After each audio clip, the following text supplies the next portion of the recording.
반갑습니다. EBS 최적입니다. 파이널 체크 포인트입니다. 참 이런 일도 있네요. 수능 시험이 일주일 미뤄졌습니다.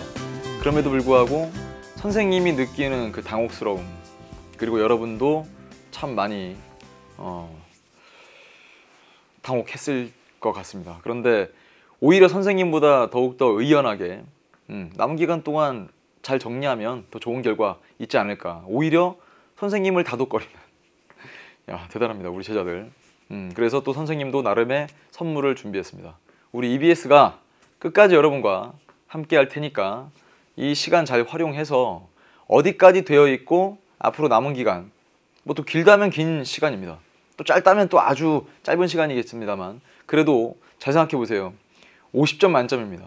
20문제예요. 남은 기간 잘 활용하면 한두 문제? 두세 문제? 몰라요. 뭐 세네 문제 더 완벽하게 확신을 가지고 맞힐 수 있지 않을까. 왜냐하면 한두 문제를 더 맞힌다 보다는 뭐도 가능하냐, 맞히는 문제 개수가 더 크게 늘지 않는다 하더라도 개념의 복습을 통해서 개념 문제를 아주 좀 빠른 속도로 풀 수 있는 아이디어까지 여러분이 또 가져간다면 자료 분석 문제를 좀 더 충분한 시간 동안 풀 수 있는 그런 기회도 생길 겁니다. 그러니까 그냥 단순하게 표면적으로 드러나 있는 내가 뭐 정리해봤자 얼마나 더 정리할 수 있어, 그 정도라고 생각하시면 안 돼요. 조언입니다, 여러분. 조언. 그리고 이 조언은 어떻게 준비했냐면, 선생님은 뭐 여러분, 선생님이 수능 세대에 있냐 마냐 이게 지금 중요한 거 아니죠. 당연히 선생님도 수능을 치렀습니다만 선생님이 수능 시험을 치를 때 뭐 선배들도 뭐 몇 가지 조언을 해주고 하긴 했습니다만, 뭐 그 당시에는 야, 시험 공부할 때 이렇게 해보는 게 어때? 라고 조언해 주신 분은 선생님의 은사님 말고는 딱히 뭐 없었어요. 그러니까 반대로 말하면 이제 선생님이 여러분에게 이런 조언을 하는 이유는 누군가가 선생님이 수능을 치를 때 누군가가 이런 얘기를 최적이라는 사람한테 정말 해줬다면 선생님은 좀 더 수월하게 공부했지 않을까, 혹은 좀 더 편안한 마음으로 시험 문제를 풀 수 있었지 않을까라는 생각을 가지고 이걸 준비를 해봤습니다. 그런데요, 다 했던 얘기입니다. 신선한 얘기가 없어요. 그 얘기는 바로 뭐냐, 지금에 와서야 신선하게 뭔가 이야기를 할 건 없어요. 딱 들었을 때 와, 이런 것도 있었어? 그런 게 있었다면 미리 얘기를 했겠죠. 그렇지 않습니까? 그러니까 다 아는 거지만 이제까지 우리가 그렇게 해왔는지를 검토함과 동시에 남은 기간 동안에 또 알고 있었던 걸 확인을 해보자, 이런 얘기니까. 첫 번째, 단원별, 주제별 출제 비중을 활용해 달라. 어디 있나요? 이거 선생님 게시판에 들어와서 자료실만 딱 찾아봐도 6월 모의평가 끝난 이후에도 한번 업데이트를 했고, 당연한 얘기지만 최근 업데이트된 건 9월 모의평가 이후에 단원별, 주제별 출제 비중이 나와 있습니다. 매번 나오는 주제가 있고 순환 출제되는 주제가 있어요. 그런데 사회문화는요, 매번 나오는 주제가 훨씬 더 많습니다. 나왔다 안 나왔다, 나왔다 안 나왔다는 건 많지는 않거든요, 비율적으로 따지면. 그리고 나왔다 안 나왔다는 것도 거의 뭐 순서를 맞춰서 이렇게 번갈아 가면서 나오는 정도? 혹은 올해 6월, 9월 그리고 수능까지 포함한다면 평가원 단위의 시험이 3번인데요. 3번 중에 2번 나오는 경우, 3번 중에 1번 나오는 경우, 이렇게 왔다 갔다 하는 경우가 있지만 이건 이래요. 매번 나오는 주제는 또 나오겠죠. 그러니까 당연하게 꼭 복습을 하고 가야 되고, 순환 출제되는 주제는 이렇게 생각하시면 돼요. 6월, 9월 달에 나왔던 걸 한번 빼놓고 한번 여러분이 찾아보세요. 6월 달, 9월 달에 나왔던 걸 빼놓고 찾아보면 내가 이걸 정리했었나 싶은 것들이 몇 가지가 좀 보일 겁니다. 그러면 그것도 한 번쯤 정리를 하고 들어가면 참 마음은 편해지겠죠.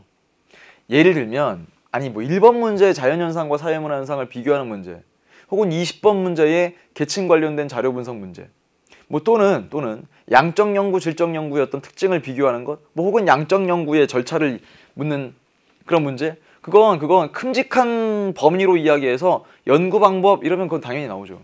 그런데 그 연구 방법에도 세부적으로 들어가기 시작하면 어떨 때는 뭐 양적 연구만 한 문제를 내거나 양적 연구와 질적 연구를 비교하는 문제를 내거나, 뭐 혹은 자료 수집 방법에서도 자료 수집 방법 간의 비교를 내거나 실험법만 따로 내거나, 이렇게 몇 가지가 보일 거예요.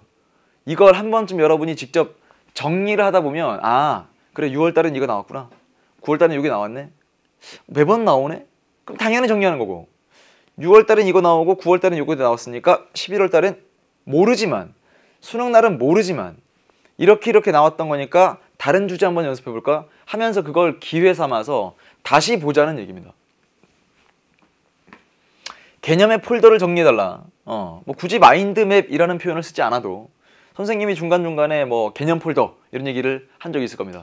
여러분 머릿속에 저장 장치에 빗대서 설명을 해보면 사회문화를 클릭했을 때 대단원이 6개가 나오겠죠. 그리고 1단원 사회문화 현상의 탐구 클릭하게 되면 그래요, 탐구 대상으로서의 사회문화 현상, 그러면서 자연현상과 비교를 하기 시작했습니다. 그 다음에 나오는 폴더는 그래요, 사회과학에 어떤 게 있냐, 그리고 그런 사회과학의 연구 경향이 어떤가, 이런 것도 있어서요. 근데 아마 이건 계속 건드리지 않다 보니까 여러분 머릿속에 들어가 있긴 한데 거의 화석처럼 그냥 남아있는 경우가 있습니다. 왜? 안 나오니까. 정리하긴 했는데 시험 문제 안 물어보니까 그냥 예를 들어 그런 거 있지 않습니까? 우리가 뭐 운동할 때도 쓰지 않는 근육을 계속 안 쓰면 나중에 그러다가 한번 쓰잖아요. 막 힘들죠. 막 결리고. 그것과 비슷해요. 그런데 한 번쯤 툭 건드려주면 이제 반응을 할 거란 말이죠. 아니 사회과학의 연구 경향 안 나올 거라고 생각하는데 여러분 그거 복습하는데 진짜 한 1시간 걸립니까? 그런 거 아니잖아요. 몇 분이면 되는 거니까 탁 건드려주고 그 다음에 이제 넘어가서 관점 안 나오는 거 봤습니까? 사회문화라는 과목에서 관점을 안 내는 건 선생님이 조금 과격하게 말하면 사회문화 시험이길 포기한 거다 라고 이야기할 정도로 꼭 나오는 주제예요. 그런데 그게 어떤 그 소재와 연결돼서 나올지는 모르죠. 관점인데, 예를 들어 관점인데 뭐 불평등 현상을 바라보는 관점이냐, 아니면 가족제도를 바라보는 관점이냐, 교육제도를 바라보는 거냐, 사회화를 바라보는 거냐, 종교제도를 바라보는 거냐, 이렇게 다양한 관점들이 다양한 소재랑 엮여서 나올 수 있기 때문에 이것도 한 번씩 툭툭 계속 보는 거예요. 보는 건데 볼 때 개념서만 본다고 해서 여러분의 실력이 또 바로바로 올라가는 건 아니거든요. 그러니까 좋은 제시문과 좋은 선지로 구성되어 있는 것들을 보는 거예요. 그러니까 기출문제를 다시 한번 보는 게 좋지 않을까. 그걸 보되 개념의 폴더를 정리해달라는 얘기는 사회문화의 마인드맵을 그려본다? 그러면 6단원이니까 뭐 이런 식이 되겠죠. 여기 1단원이 있습니다. 1단원에도 다시 또 이렇게 몇 가지의 중단원으로 나눠지겠죠. 그럼 첫 번째 이긴 거 또 이제 꼬리에 꼬리를 물면서 계속 벌려나가기 시작할 겁니다. 아마 이런 건 선생님이 굳이 얘기하지 않아도 이제까지 여러분이 고등학교 공부까지 해오는 과정에서 마인드맵이란 말은 많이 들어봤고 활용도 하는 걸 많이 봤을 겁니다. 폴더가 비어있는 경우가 당혹스럽죠. 혹은 심지어는 개념이 잘못 들어간 폴더가 있을 수도 있습니다. 그러니까 그걸 정리하자는 얘기입니다. 정리. 선생님은 이 말을 참 좋아해요. 정리정돈. 정리정돈. 말만 좋아하고 정리정돈은 잘 안 하시는 거 아닙니까? 나중에 한번 기회가 된다면 선생님의 방도 한번 보여드리고 선생님의 뭐 연구실도 한번 보여드리면 야 이거 선생님의 이미지 안 맞게 정리정돈의 신인데? 그렇죠. 그렇다고 해서 뭐 결벽증, 뭐 누구 온 사람한테 막 계속 뭐 하는데 막 계속 막 머리카락 막 죽고 이러진 않습니다만, 정리정돈이라는 얘기는 왜 선생님이 좋아하는 거냐면 정리정돈 되어 있어야 뭐가 어디 있는지 알아요. 그럴 때 필요할 때 바로 뽑아 쓸 수 있습니다. 정리정돈 안 돼 있으면 뭐 서랍장 열었는데 거기 뭐 양말 들어가 있고, 옷장 열었는데 거기 수능 특강 들어가 있고, 이러면 어떻게 합니까? 선생님 원래 수능 특강 자리가 옷장인데요. 그건 책장이어야 돼, 책장. 그래서 정리정돈 돼 있는 걸 확인하기 위해서 뭐가 필요하냐? 위에 게 또 필요한 겁니다. 그래서 1번, 2번과 같은 맥락. 세 번째, 이런 친구들이 있어요. 선생님 저 웬만큼 준비가 됐고 당장이라도 수능 시험을 치른다 그러면 저는 자신 있게 문제를 풀 수 있는데 계속 다른 생각이 들어서 집중을 못 하겠습니다. 아니 왜 이런 일이 생기는 걸까? 그러면서 입시 일정도 막 밀리기 시작하고 그러니까 오히려 중심을 못 잡고 갈팡질팡하다가 일을 그르치게 되지 않을까, 이런 걱정이 생깁니다. 그럴 때쯤 집중력을 유지하고 몰입하고 싶다 하는 친구들에게 강추하는 방법입니다. 6월, 9월 모의평가 문제를 다시 봐야 되거든요. 그런데 이런 친구도 있어요. 뭘 또 다시 봐요? 선생님 저 이거 한 10번씩은 본 것 같습니다. 그럼 물어보죠. 10번씩 봤는데 뭘 봤어요? 문제지를 봤겠죠. 혹은 우리 EBS에서 잘 만들어진 해설지를 봤겠죠. 그런데 해설을 직접 써보진 않았죠. 아마 선생님의 강의를 쭉 들어오다 보면 완강 코드를 통해서 시험에 임박할 때 최종 점검 혹은 그 전에 뭐 파이널 코스에서 직접 해설해 보기라는 완강 코드를 통해서 몇 차례 정도 연습해 본 게 다일 겁니다. 선생님이 고등학교 때 그때는 지금처럼 교재에 해설이 막 자세하거나 그러지 않았거든요.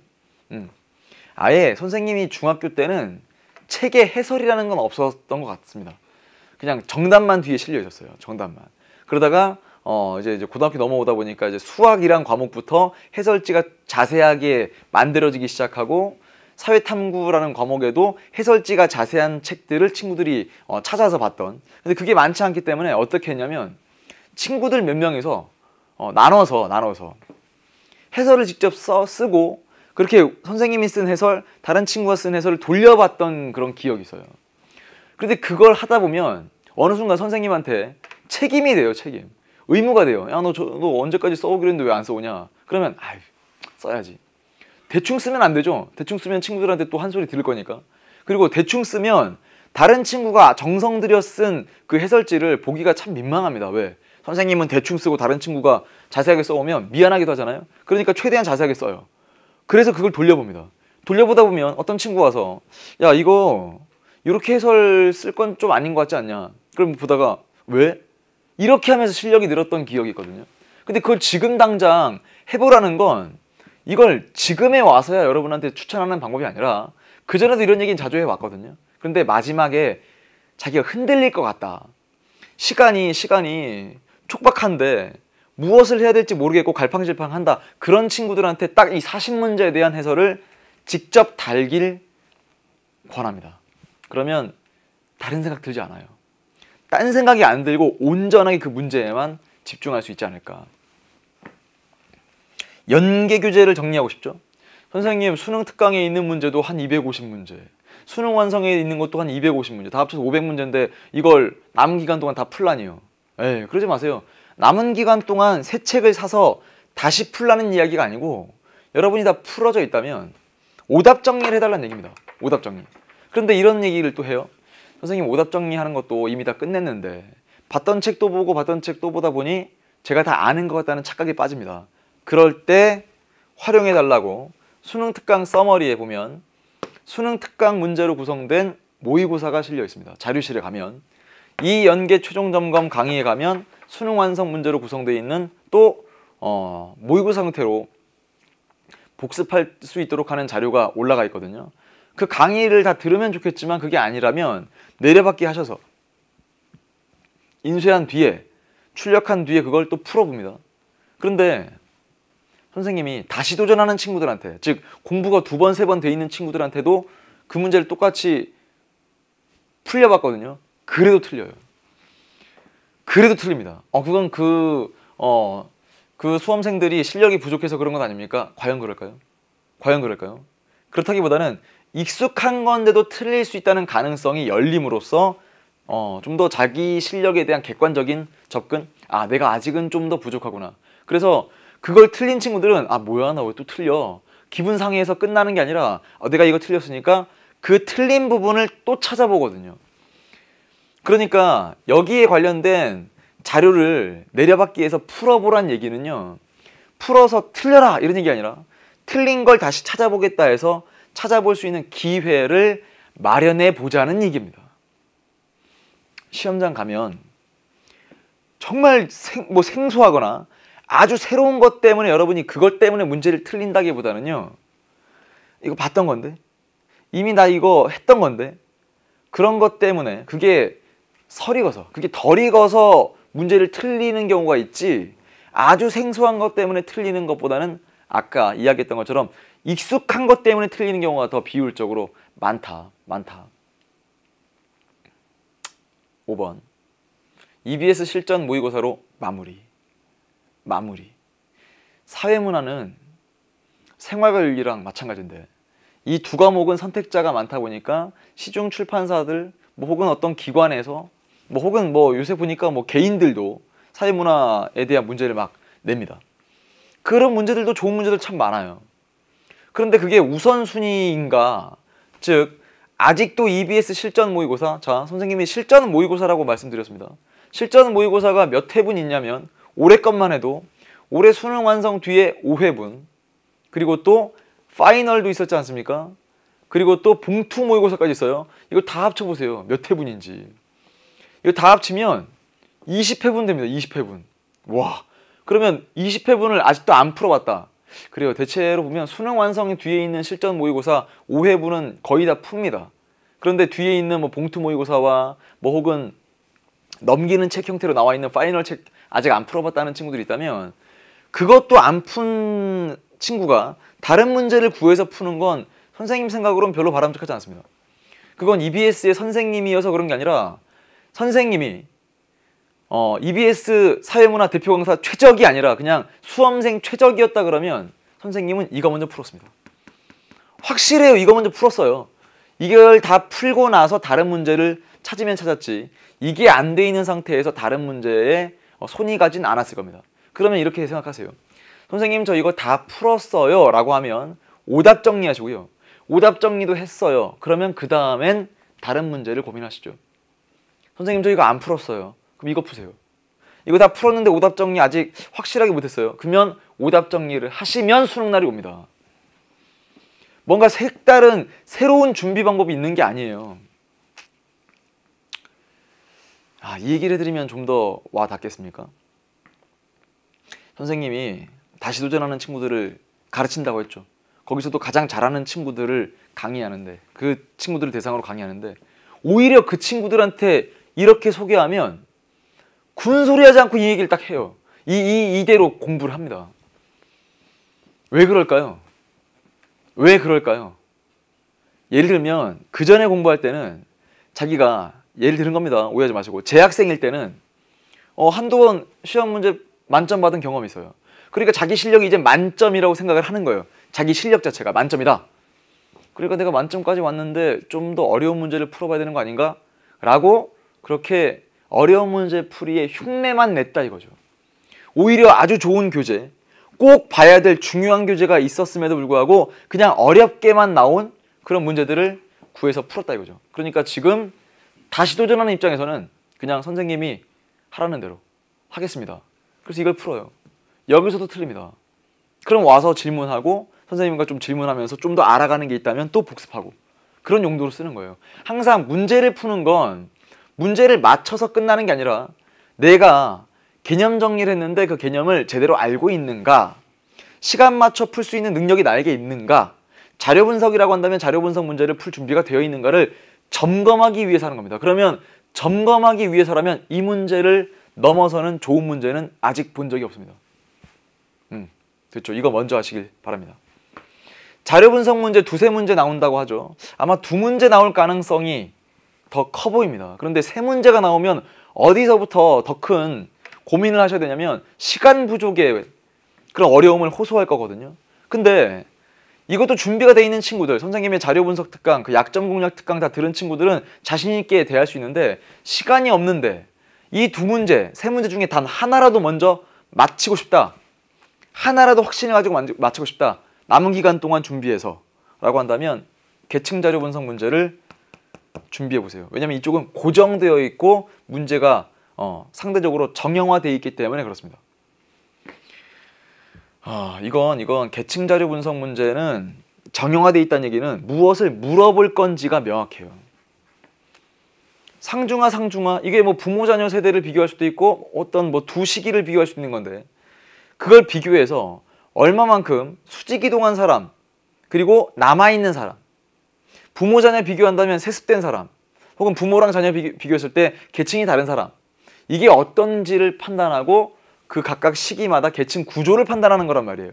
그러니까 이건 아주 어려워 보이지만 어느 순간 익숙하게 되는 그 선을 넘어서게 되면 오히려 이쪽은 자신감을 가지고 풉니다. 그래서 이래요. 자료 분석 문제를 마지막에 풀어달라. 그렇게 선생님이 강조했습니다. 그러면 만약에 3문제가 나왔다. 자료 분석 문제 3문제잖아요. 그 중엔 20번 문제를 먼저 푸는 친구들이 많습니다. 왜? 그것이 훨씬 더 자신이 있으니까. 그래서 남은 기간 동안에 하나라도 맞히고 싶다. 아니 이미 다 준비가 돼 있는 친구들은 하나만 맞히면 안 되죠. 다 맞춰야 되는데 이걸 아예 그냥 손 놓고 있었던 친구들이 있었다면 지금 한 문제라도 맞추고 싶다면 이 계층 자료 분석 문제를 우리 또 게시판에 가면 약점 공략 특강에 거기서 자료들도 올려드렸거든요. 꼭 내려받게 하셔서 도움받길 바랍니다. 7번. 선생님은 이런 마음으로 문제를 풀었던 기억이 있습니다. 그 기억이 있는 정도가 아니라 항상 제자들한테 이렇게 조언을 하곤 합니다. 내가 모르면 남들도 모른다. 수험생 최적이 모르는 거 그 당시에 전국 1등은 알았겠죠. 그런데 마음이 그래요. 이건 마인드의 문제니까. 내가 모르는 거 남들이 알지 않을까. 그러니까 나는 한참 부족하지 않을까. 그러다 보면 자기가 준비했던 것도 놓치는 경우가 있거든요. 그렇지 않고 어차피 내가 처음 보는 건 남들 처음 볼 것이고 내가 모르면 남들도 모르는 거고 내가 처음 풀어야 되는 문제, 내가 계산을 해야 되는 문제면 남들도 계산을 해야 되니까 그땐 남들 신경 쓸 필요가 없다는 얘기입니다. 온전히 내가 이제까지 준비했던 것으로 실력 발휘할 수 있는가 없는가 이것만 따져보자 라는 얘기죠. 그래서 준비한 게 이것만은 반드시 요 내용은 다음 강에서 차근차근 설명을 해 드릴 거거든요. 뭐 설명이라기보다는 어디서 많이 틀리는지를 짚어드릴 테니까 이걸 최종 점검하는 데 꼭 쓰셨으면 합니다. 자, 이 얘기를 할게요. 자연현상과 사회문화현상부터 우리가 공부를 해왔습니다. 자연현상은 어쩔 수 없어요. 그런데 그 자연현상이 우리 사회문화현상, 인간에 영향을 미칠 겁니다. 그래서 수능시험이 연기가 됐습니다. 그럼 이제부터 수능시험이 연기가 됐다. 이건 사회문화현상이죠. 그리고 수능시험이 연기된 이후에 수험생들이 어떻게 반응할까도 전부 다 사회문화현상입니다. 사회문화현상의 공통점은 인간의 의지가 꼭 그 안에 반영이 된다는 얘기죠. 그러면 이건 의지로 극복할 수 있다는 겁니다. 이런 얘기 했어요. 졸음이 오는 건 자연현상입니다. 그 졸음을 극복하면서 자신의 목표를 위해 한 걸음 한 걸음 계속 열심히 정진해왔던 여러분의 모습은 전부 다 의지가 반영되어 있는 모습입니다. 이제 거기에 대한 결실을 볼 겁니다. 일주일이 더 주어졌습니다. 모두에게 주어졌지만 모두에게 주어진 일주일이 똑같은 결과를 나타내지는 않습니다. 왜? 이것도 인간의 의지가 반영되어 있는 거니까. 우리 EBS의 적자들은요. 그 어떤 경우에도 흔들리지 않고 그 어떤 경우에도 굴복하지 않고 노력한 만큼 결과로서 보상받을 수 있도록 남은 기간 동안 자기 단속을 잘 해줄 거라고 믿습니다. 자기 단속이라고 하는 것은 흐트러지지 않아야 된다 이런 얘기예요. 흐트러진다는 것, 그냥 좀 더 해오지 않았던 것을 하는 게 흐트러지는 거거든요. 그러니까 잘 보세요. 이제까지 여러분들은 일찍 일어나서 그리고 또 뭐 학교가 됐든 어디가 됐든 공부하는 곳에 가서 열심히 공부해왔단 말이죠. 그게 흐트러져서는 안 됩니다. 그게 흐트러지지 않으면 여러분의 점수도 흐트러지지 않을 거예요. 그 점수가 흐트러지지 않도록 일목요연하게 다음 강에서 말씀드릴 겁니다. 다시 한번 강조합니다. 누구에게나 주어진 시간, 하지만 누구나 다 똑같은 결과를 나타내진 않을 것이다. 더 나은 결과가 필요하다면 다음 강까지 쭉 들으시면 됩니다. 진심을 다해 끝까지 여러분들을 응원하겠습니다. 최적이었습니다. 파이팅!